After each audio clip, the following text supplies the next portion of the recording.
we can do better, we can do better, we can do better. And then you get to a certain point, you're just super tired, you're like stuck in a rut, and then you start listening to all the takes, and you're like, yeah, the first one was pretty amazing, and I think the second one is the one. Like, so it happens a lot because you're always trying to improve and get better and better and a better take. But sometimes you just got to be like, hey man, the second one was like the best ever. This is Rob Ruckus. Hey, this is Kate Clover. Hey guys, it's Nick Collins here from The Effect and Better Strangers. Hi, my name is Madeline Rose. Hey, it's Ben McKelvey. It's Tim Howard here from Mike and the Mechanics. Hello, I'm Amanda Lehman. I'm Billy Harvey. What's going on, everybody? I'm Casey Sampson from the band Twist Stop. Hey, it's Tony from Fastball. Hello, everybody. My name is Isaiah Mitchell. Hey guys, it's Matt here from the White Lakes. You're listening to Almost Famous Magazine. Come join us for this interview. Check it out, Almost Famous Magazine. Hey there, everyone. Welcome back to The Hang right here on Almost Famous Magazine. I want to let you know before we get right out of the gate here tonight, thank you so much for everyone who subscribes, follows, checks us out on Instagram, tells their friends about us, because we really appreciate all the feedback we get on our videos, and we're super stoked to bring you amazing artists from around the world. As a matter of fact, we are live from, I believe it's Quebec tonight. Quebec, yeah. Right? Quebec. Yeah, with Alex. Yeah, with Alex Maheux. He's the bass player in Sunday Riot Club. And I'm going to tell you, you got to lay your ears on this. It's Canada's answer to like bands like Dirty Honey, Greta Van Fleet, which that's a pretty high bar, and these guys meet it. The LA Maybe, they are going to be, in my opinion, one of Canada's best exports at some point. As of right now, just a moment ago before we started, they were over 91,523 views on YouTube. I checked it out because even their website's a lot lower. They are taking Canada by storm. They have it with their second release that just came out earlier in 2024, La Opera. And they're a band that's going to be reckoned with in Canada and beyond sooner than you can believe. So you better start getting your ears on them now. Alex, welcome to The Hang. Thanks a lot for the kind words, and thanks a lot for having me. That's awesome. Yeah, we're based out in Ottawa. I live in Gatineau, but it's pretty much walking distance to the Parliament here of Canada. So yeah, we're based out in Ottawa, and yeah, man, rock music. That's what we do. We've been doing it for 7 years now, and it's a pleasure to be here with you tonight to discuss the band, discuss music, and I guess nerd around a little bit. Absolutely. Trust me. I'll be asking about bass guitars and bass pedals at some point. Don't worry about it. We're going to get into gear. Yeah, Gatineau, lovely, lovely place. Like I've been there before. I will tell everyone though, unlike me who has a snow allergy, go in the summer, but it is beautiful in the winter. And if you want to get some great poutine, there are awesome places in Gatineau to get some great poutine.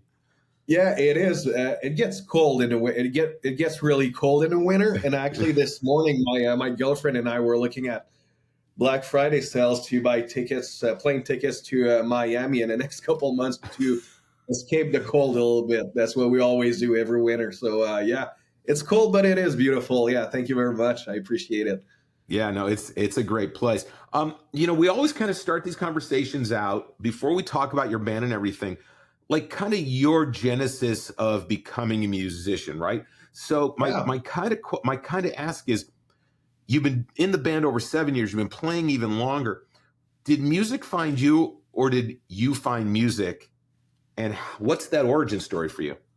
That's a really good question. I think it did find me. I mean, my dad's always been in bands, always played guitar. So lots of guitars actually have always been around at my parents' place.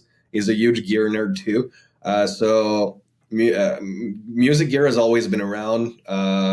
Music has always been around. I mean, I still remember when I first heard the first Van Halen album, the first time I heard the first Blizzard of Oz album. My brother started playing guitar when I think he was 7. And I started off on drums actually when I was 6 or 7, something like that. So yeah, I think it did find me, which is fun. And I mean, music is always around all the time. I'm working, I'm in the car, whatever I'm doing.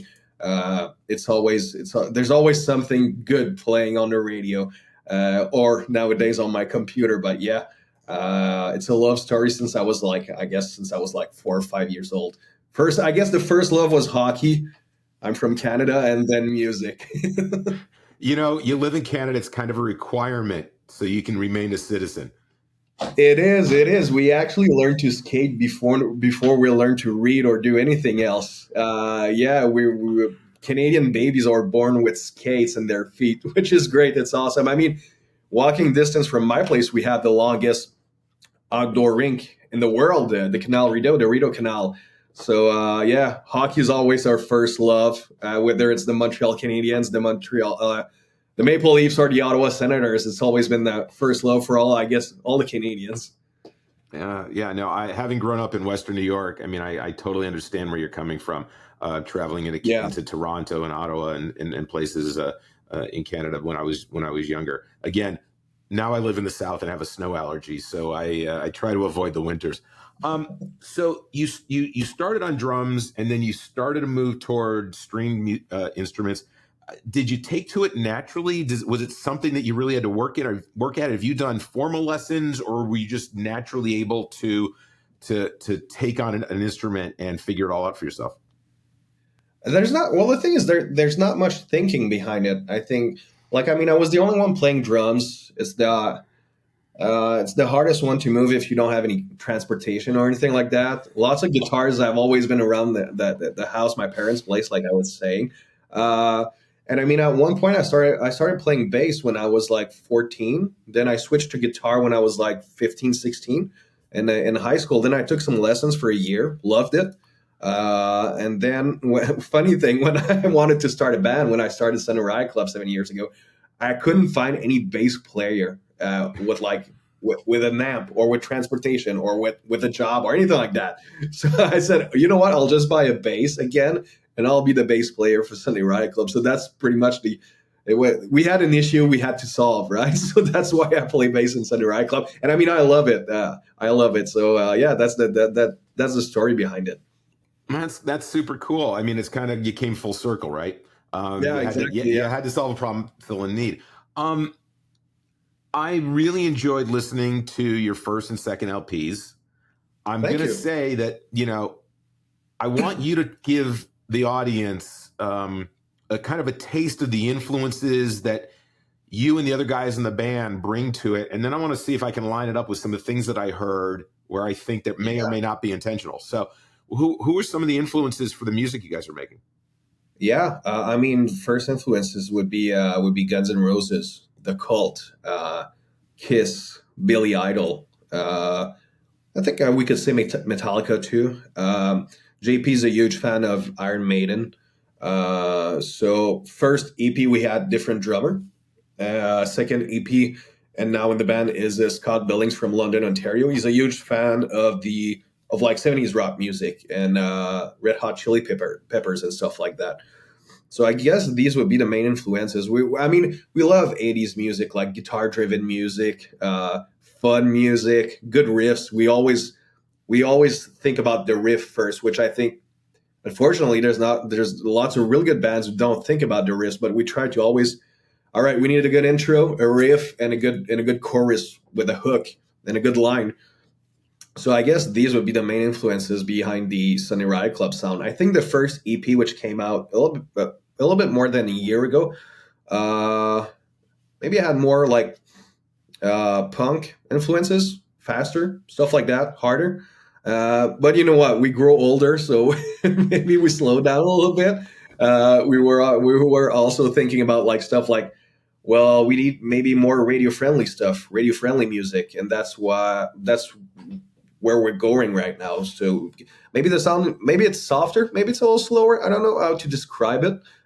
Maybe it's just different because we're growing older. And I think if you would just keep doing the same thing, it could be boring. So at the same time, we appreciate growing older and learning new stuff and try to be a better version of ourselves and be better musician all the time, every month, trying to be the best version of the musicians we are. So yeah, there's a difference between the first EP and the second one, and I think I prefer the second one. I mean, just the riffs, White Bronco, Midnight Rider, they're different. It's a little bit more radio friendly, and that's where we're going right now, radio friendlier stuff. we've actually just recorded a third EP.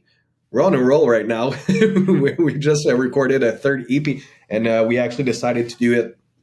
It was 2 weeks ago, actually, here in Ottawa, and we actually decided to do it off the floor, the three of us in the studio.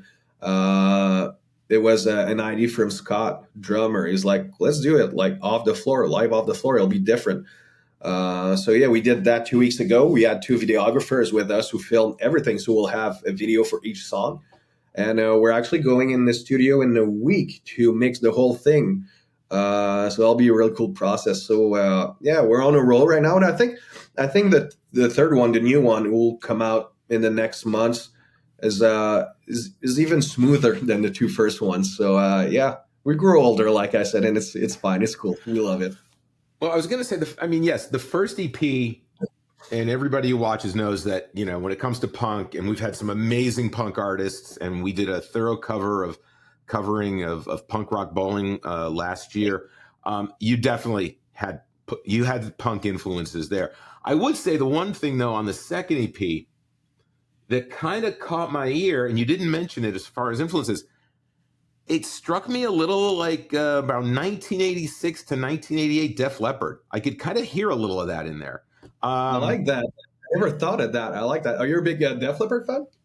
I'm a fan. I know a lot of their work, but there was just something about that period, right? That late 80s Def Leppard period where they really were on a high, and it just, there's something in the mix that kind of gave me those feels. So that was one. Yeah, maybe the harmonies. I mean, lots of guitars too, right?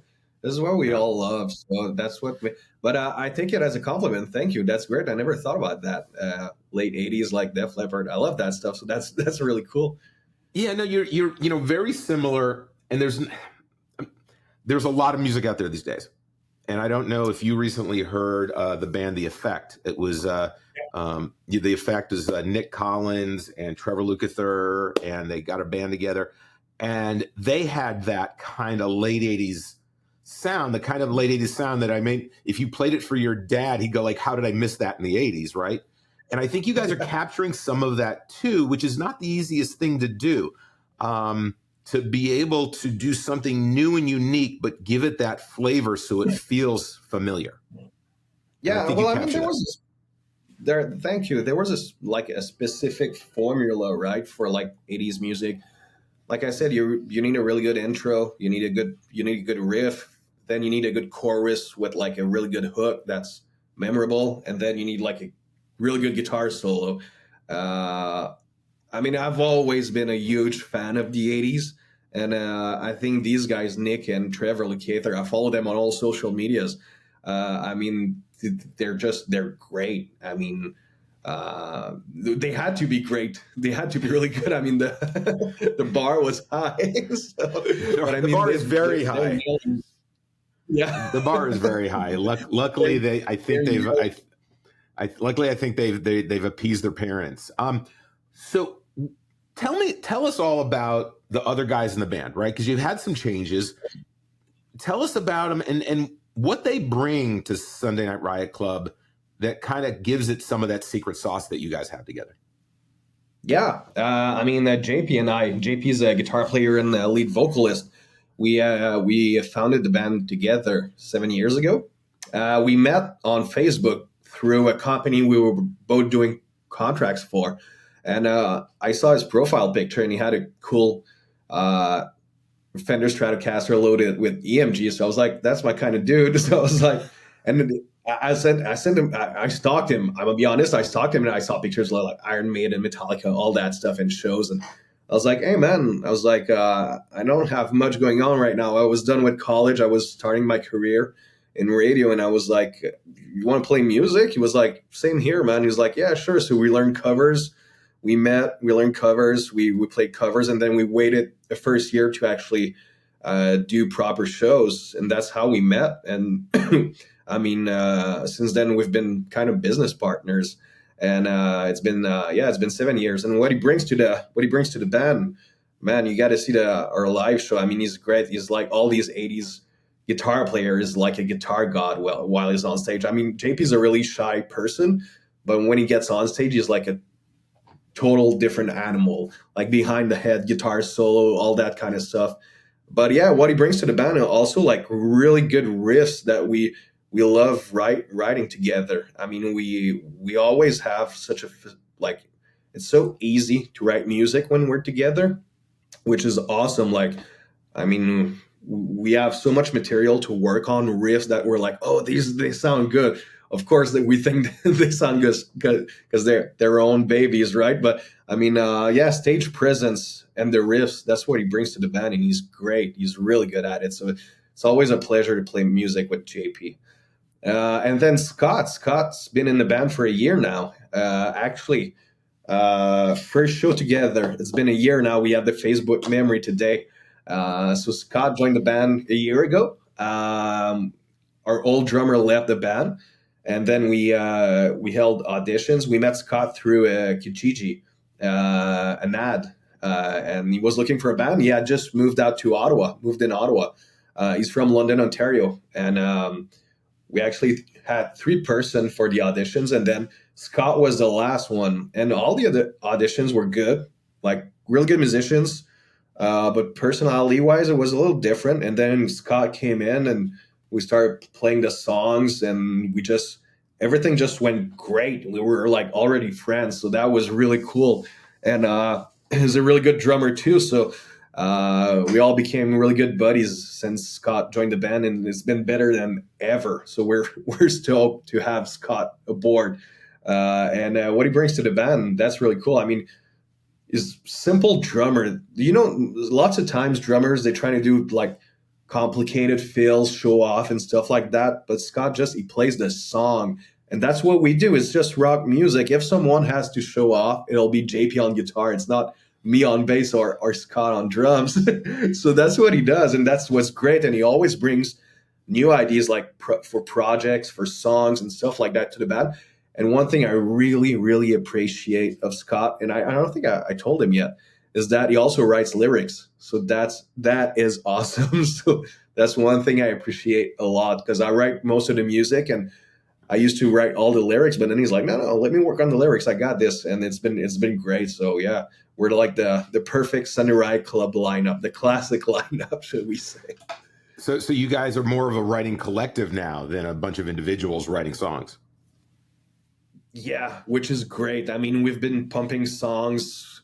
I mean, for the past year, we have so much new material that we didn't have the chance to actually work on. It's on our cell phone. We've recorded bits and pieces and riffs and hooks and stuff like that. But it's like we need to find a time to actually sit down and develop these riffs into songs, into full songs, because we have so many and we're so busy right now. But we've been pumping a lot of music lately, and it's been great. It's been inspiring having Scott in the band and having Scott around, and JP too doing better since Scott is in the band. So it's been great, man. We're having lots of fun. I think people, they see it, so that's great. Well, look, if his name is Scott, I'm biased, so he must add a lot to the band. So now let's talk a little bit about the recent EP. It's, if I remember correctly, it's 5 songs, right? 5 songs. Yep. Which, to you, as someone who put your heart and soul into them, and you really want them noticed, what are like the 1 or 2 things on the EP, the songs or moments in the EP in songs that you feel are really stand out, that if I had not listened to it, right, if I'm brand new to learning about Sunday Riot Club, I should listen to this because? I think, well, I would start with White Bronco. It's my favorite song from the band, actually, ever. That and Wild Spirit, which was on the first EP. But on the new EP would be White Bronco. It represents the band like 100% and where we're at right now in our career and what kind of music we're creating right now. And I mean, the bridge is just fun to listen to, I think. Guitar solo is good. I think the chorus is super catchy. It's like super simple.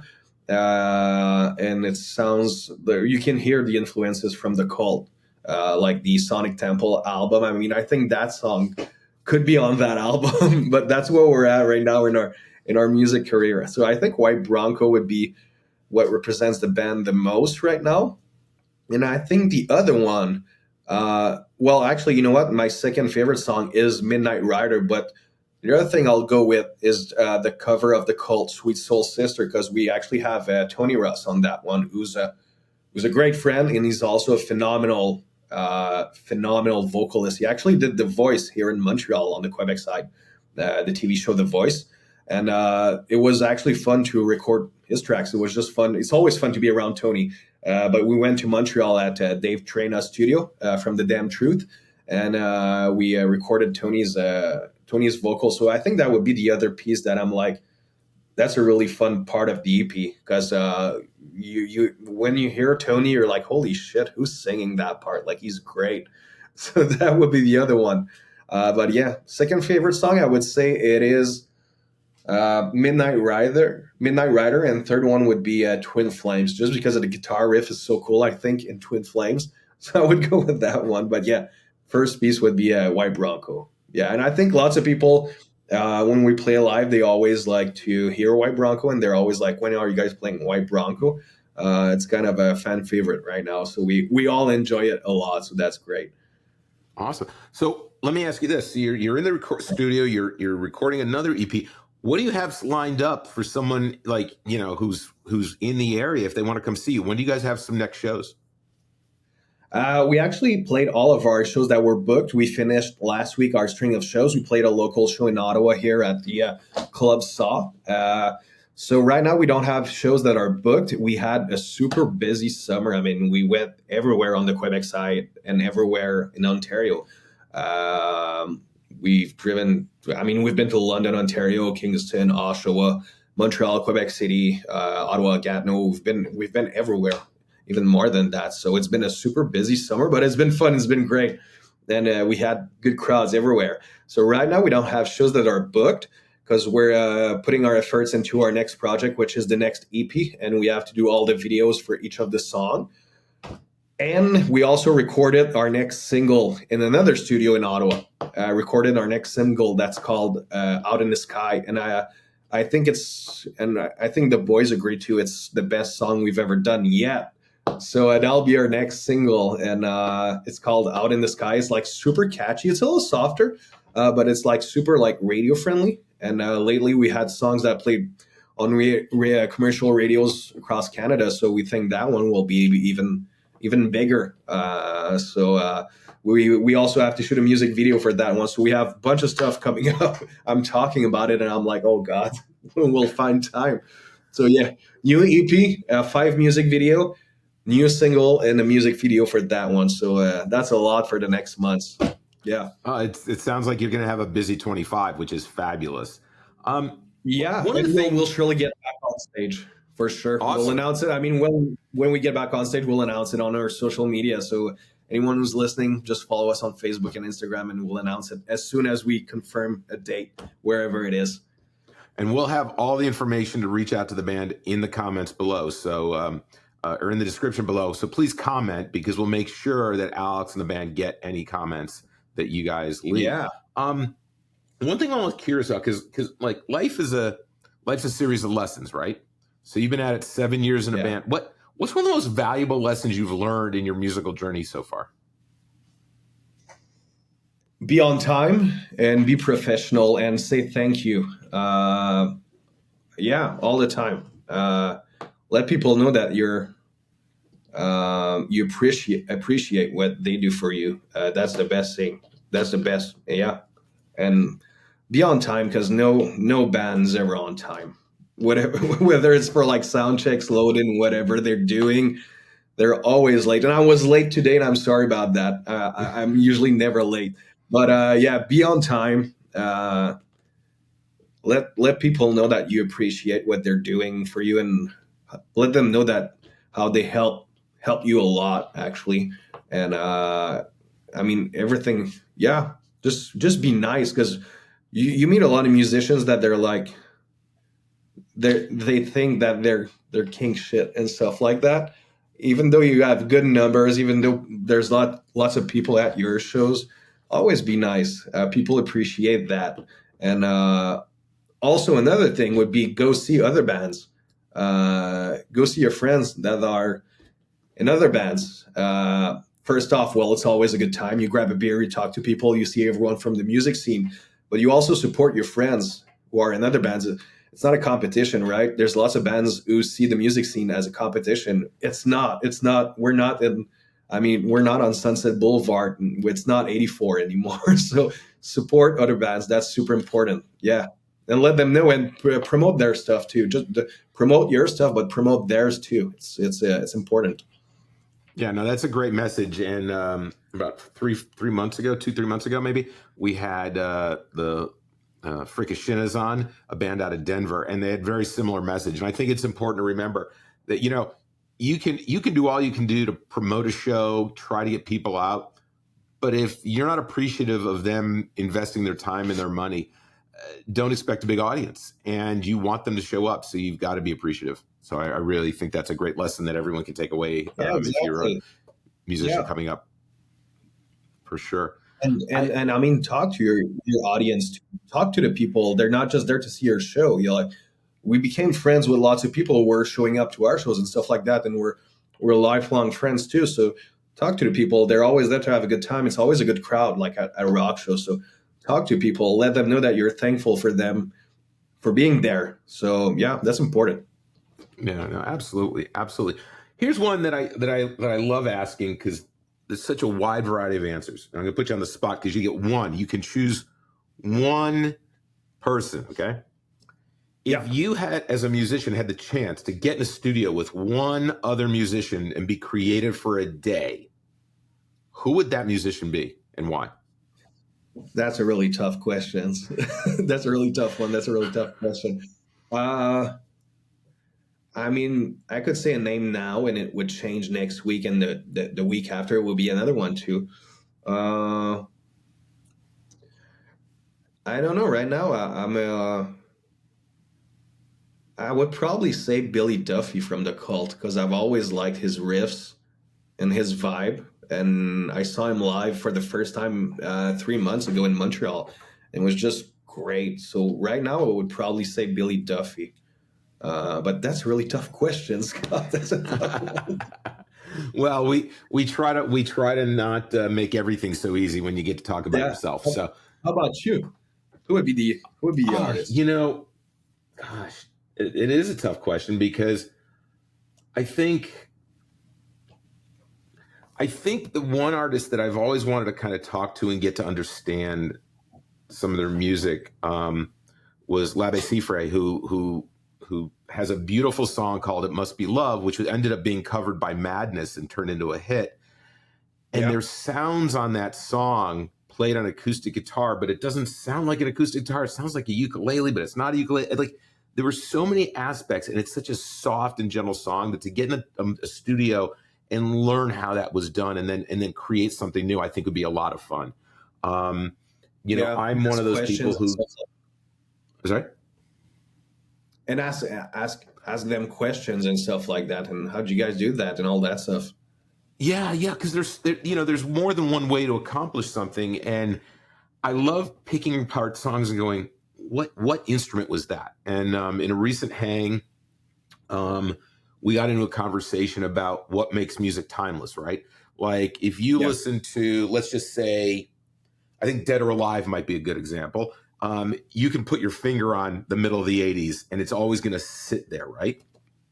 But then for sure. but there are other artists who incorporate different, very natural instruments and lyrics that become timeless, that any day, whether it was then, now, or tomorrow, it can bring meaning to somebody in that moment. And I really like to kind of pick those things apart and get inside someone's head and understand what was the motivation and why. So, what was going on and how did it happen while you guys were in studio? And sometimes I think of that too, and I'm like, when you listen to like a super classic song, well, let's just say like Thriller from Michael Jackson. What was the reaction when they finished like tracking the song? Like, what was their reaction in the studio? Like Quincy Jones, Michael Jackson, like what were they saying? Were they like, oh, it's good? Or were they like, holy shit, we got something right now? Like, how was it? I mean, because the whole album is great. Like, what was the reaction behind all of these songs? There's with Quincy Jones just passing recently. There was a story I saw online somewhere about when they were making Thriller, and I forget which song. It might have been Thriller. I don't know, but they like got to take number 97, right, of the song. And back then, recording that many takes, it's all analog, so you got stacks of tape, right? And they're trying to create something perfect, and they play him take number 97, and then Quincy Jones, I think, said, "Play me take 2," and he goes, "That's the one." So it negates all of the other ones, and that ended up on the album and became the hit. So, which is crazy. It happens a lot of time in studio, and when you're like, we can do better, we can do better, we can do better, and then you get to a certain point, you're just super tired. You're like stuck in a rut, and then you start listening to all the takes, and you're like, yeah, the first one was pretty amazing, and I think the second one is the one. Like, so it happens a lot because you're always trying to improve and get better and better and a better take. But sometimes you just got to be like, hey man, the second one was like the best ever. So that's studios are fun. It's always fun to be in studio and try stuff out, different riffs, different solos, different all that stuff. It's always fun to be in studio and try stuff out. So what do you guys do to avoid analysis paralysis when it comes to the take of a song? Like, is it a vote? I decide. No, I mean, well, normally I would decide alone, and I'd be, JP, you're comfortable with that? It sounds good. You like it? But since Scott is in the band, it's more of a team effort. Because normally JP's like, yeah, I just want to play guitar, man. I like it. I can do better. Maybe that one will be better. So he's always like, yeah, whatever, man. I like it. If you like it, I like it. But since Scott is in the band, it's fun because it's like we challenge ourselves. And it's like, nah, man, I think we can do better. Or it's like, you know what? Maybe we should use the second take and stuff like that. So it's even a funnier process. It's when we have good times, we have good laughs too, and we're like we challenge ourselves, so it's great. But yeah, I normally get the last word, I think. So let's talk a little bit. Let's geek out a little bit on your bass and pedals. Tell me how you've come to craft your sound. I think what we should talk about first is the influence, like favorite bass players and stuff like that, which led to my sound. Obviously, Duff McKagan from Guns N' Roses, huge fan. Always had really cool lines. Second one would probably be, is Gene Simmons from Kiss. If you listen to the first albums, the bass lines, they're amazing. And people tend to forget about that stuff because they only listen to what Gene is saying. But his bass lines on the first Kiss albums were phenomenal. And if you never, bass lines, Gene Simmons, he's amazing. Never been a huge fan of his tone, mostly Duff McKagan. But huge fan of, it's always super melodic with like Duff McKagan and Gene Simmons. And the third one would probably be Roger Waters. His bass lines were always really cool too. So that led me to creating a sound, the sound that I have right now, which has, I think, super clear, but boomy at the same time. So if we want to nerd out, so I was playing a precision bass loaded with active EMGs in it. And it sounded really good. And it sounded great for studio. I mean, it's always right in the middle. And, but for live, I almost felt like we were lacking something, and it was low end, and I wasn't playing tubes either. So a year and a half ago, I actually went to Long and McQuaid here in Ottawa to buy a Gibson non-reverse Thunderbird, and since then it's been like day and night, mostly for live sound. It's a bit different in the studio. I still really like the P bass with EMGs in the studio, but I mean the Thunderbird's doing a good job too. So like way more low end, and then I switched to tubes, which was way overdue. I should have done it way before. I bought the new Mesa WD800, so two preamp, and when I plugged it in at the rehearsal spot, I remember JP and Scott were like, "Dude, that's what we needed. That's what we needed." So. And it's a pretty simple like setup. I mean, I have old PV cabs, which sound really clear and really good. I switched my pedal board a couple times. I used to have my when I was on the precision bass, I had MXR bass preamp that was always on to give a boost to my Ampeg. I also had my chorus MXR stereo chorus that was always on too. And from time to time, I had a distortion pedal. But then new bass, new amp. I was like, I don't need a boost anymore because that's like 800 watts, and it's loud. It's way too loud. So I was like, I don't need a boost anymore. So I was like, MXR preamp. I don't need it anymore. Chorus. It still sounds good. I still use it from time to time. I bought a MXR bass fuzz, which sounds really good, and I bought the MXR bass octave pedal, the blue one. And we found out that as a three-piece, the fuzz is now always on because we feel that it has a dry, wet signal. So it fills a gap that needed to be filled out for live shows, which is great. And I think I messed with this setup a couple of times. And at one point, I remember JP on guitar was like, leave it that way. It sounds like really good for live shows. Like, it's filling it's a wall of sound now instead of being just like a thin P bass through a transistor amp. So it's a pretty simple setup, but I love it. I mean, my on my Mesa, all the EQ is like at noon because it just sounds good. I don't need to mess with it. It just sounds really good through the Thunderbird that has lots of sustain. So I don't need to do much with it. Well, I'm a big fan of Mesa amps. I don't own one. I would like to. I'd like to own a nice Mesa Boogie. Got to put a couple nickels and quarters together to get one of those. But they have this they just have this rich sound to them without touching anything. You just pull it out of the box, plug it in, and turn it on. You're done. Yeah, and that's what we were talking about last Friday. We're playing our last show here in Ottawa, and the bass player from the other band was like your amp sounds so good. And I was like, yeah, it sounds. I still love it. Like, it's still new. I bought it at the beginning of last summer, so it's still new. So I'm still anyway. So he was like, it sounds so good. Like it hits you right in the chest where you need to be hit with the bass sound. So like here, lower, not here, but here, a little lower. And he was like, that's where it hits you, and it sounds so good. I was like, thank you. I still love it to death. So I don't think I'll ever sell that amp. I've always been a huge fan of Ampeg amps. But like I said, the one I had was transistor amp. And I was like, I need tubes. I definitely need tubes. We're a power trio. I need tubes. And I started looking online, and there were a couple Ampegs with tubes that I wanted, but then I don't know how I found the Mesa. I think it was YouTube probably.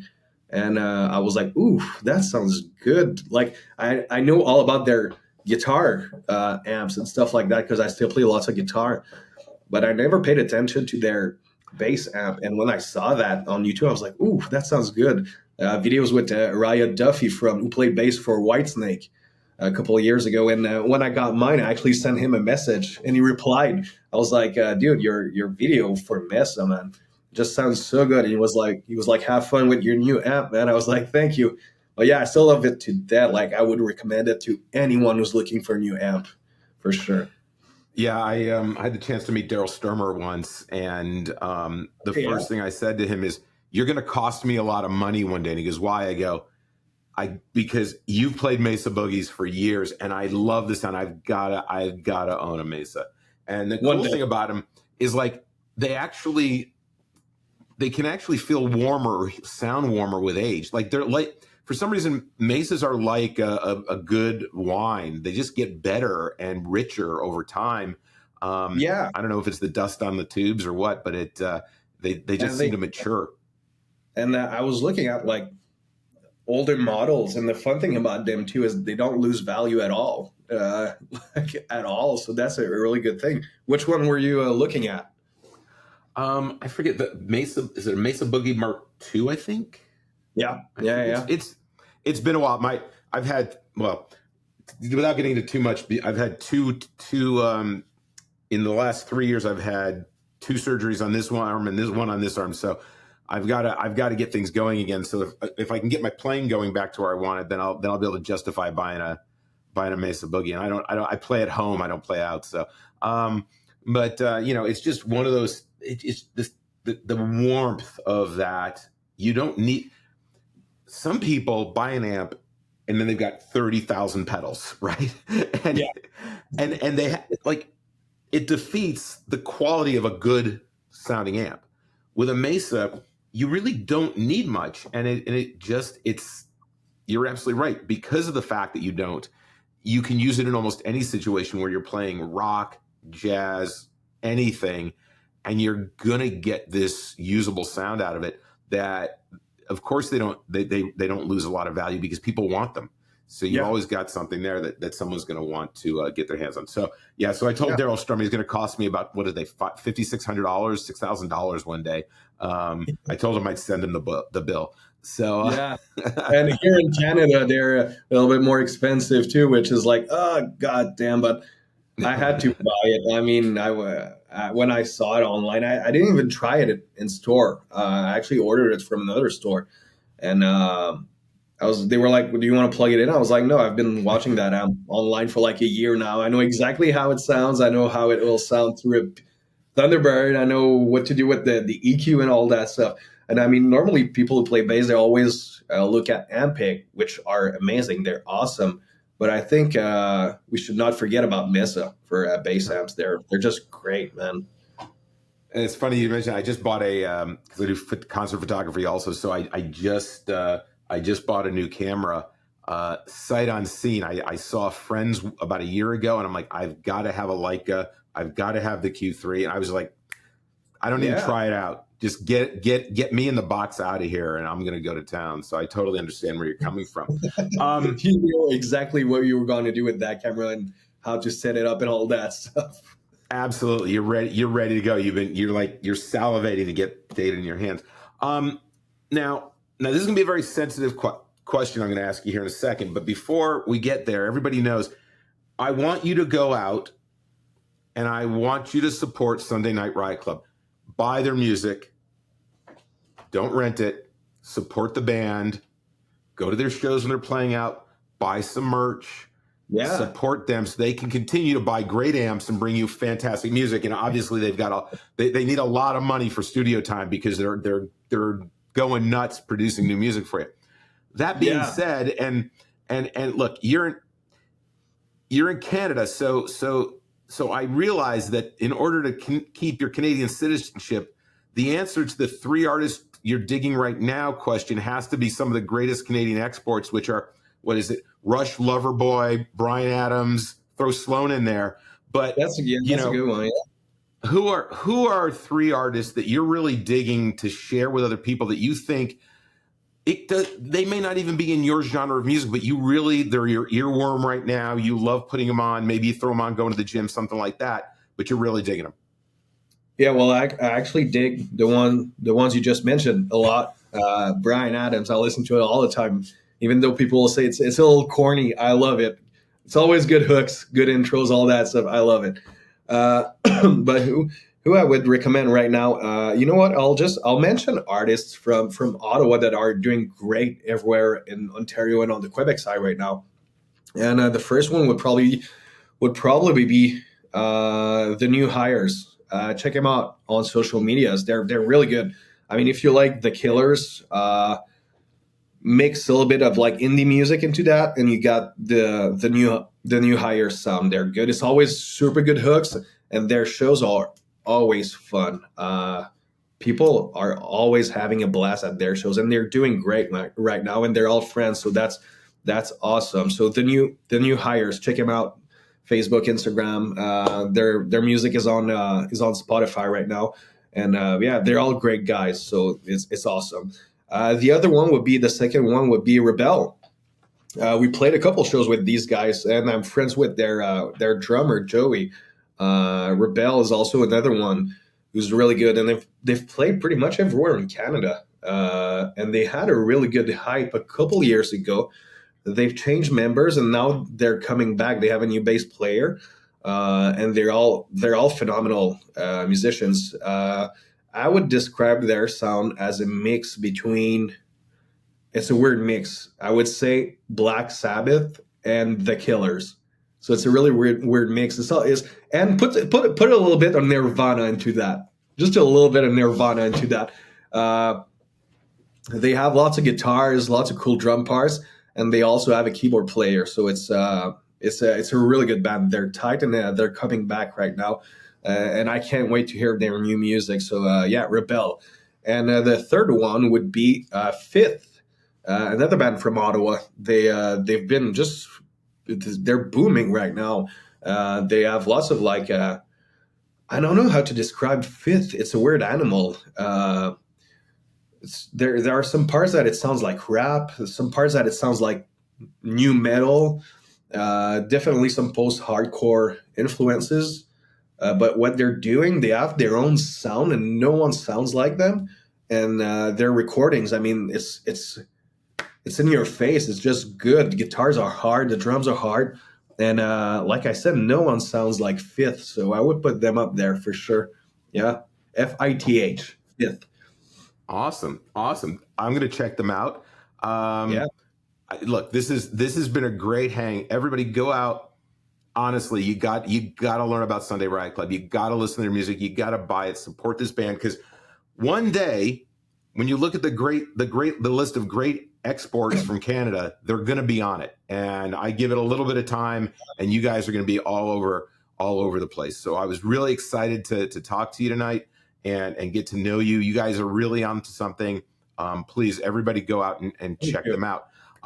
Meanwhile, keep supporting the channel.